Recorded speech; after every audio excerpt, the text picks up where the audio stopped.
Hello and welcome back to Awareful for session 8. Thank you so much for your time. Amazing that you're continuing to keep mental health on your agenda, and incredible. Now, mindfulness is definitely playing a role in mental health. With the growing rates of depression and stress, anxiety and other mental health related illnesses, people are looking for simple to learn practices that may help alleviate some of their suffering. As someone that was diagnosed with depression and acute anxiety disorder back in the early 2000s and went on suffering in as much silence as I could for the next 10 years, I know too well the effects of these mental illnesses and the benefits I have seen with a regular practice. Mindfulness and meditation for me and others, many others, has been the best thing I've ever learned.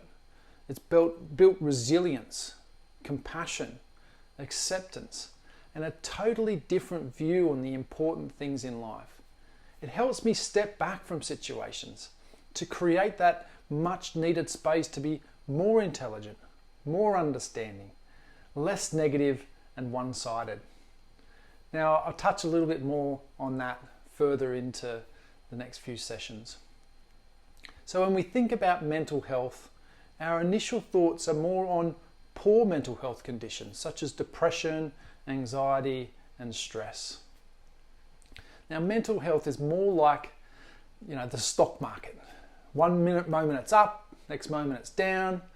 And if you can imagine, in those up periods, in periods of positive mental health, when life seems simple, or simpler at least, and at the other end is the poor mental health with common conditions such as anxiety and depression. The World Health Organization defined mental health as a state of well-being, not a problem or an illness. Now, our mental health is not fixed or in a static state. It can dip and peak throughout our life due to various events that often are totally out of our control. We've gotten as a society so good at hiding our emotions, fearing judgment, to look weak in other people's eyes, that we just hide these emotions or bury them, or bury our heads into things like work, in particular at the moment. Even alcohol, drugs, other distractions, or sometimes overreacting to the people that we care most about. We've become degree level masters at pretending things are okay when they most certainly aren't. Now, one of the best things we can learn is being able to manage those disruptive emotions better, not waiting so long to speak up. In my contemplative practice, people that turn towards these disruptive emotions rather than fighting them are known as spiritual warriors. It is seen in Tibetan Buddhism, in particular texts from Chogyam Trungpa, that real strength comes from being vulnerable. And with that vulnerability, you might just learn some things about you that may go on to help others in the future. Or at least this is the way of the spiritual warrior. So, good mental health can have so many factors that affect it. But you don't have to do too much research to see that some regular physical activity, good nutrition, good diet, eating well, good supportive relationships, some wonderful contemplative practices like you're learning today, all about mindset, meditation, yoga, mindfulness, and of course making the time to have some fun, doing the stuff you love.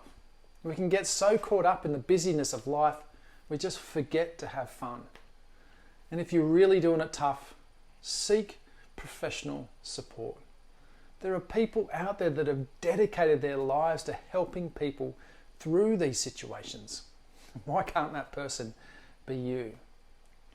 Talking about the good and the bad stuff from time to time with someone that you love, that you trust. It helps you top up your reservoir. So when you dive head first into it, when things take a bit of a dip, there's enough resource there to manage through these more disruptive emotions.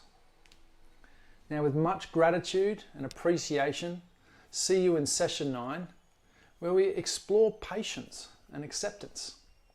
And have an amazing rest of your day.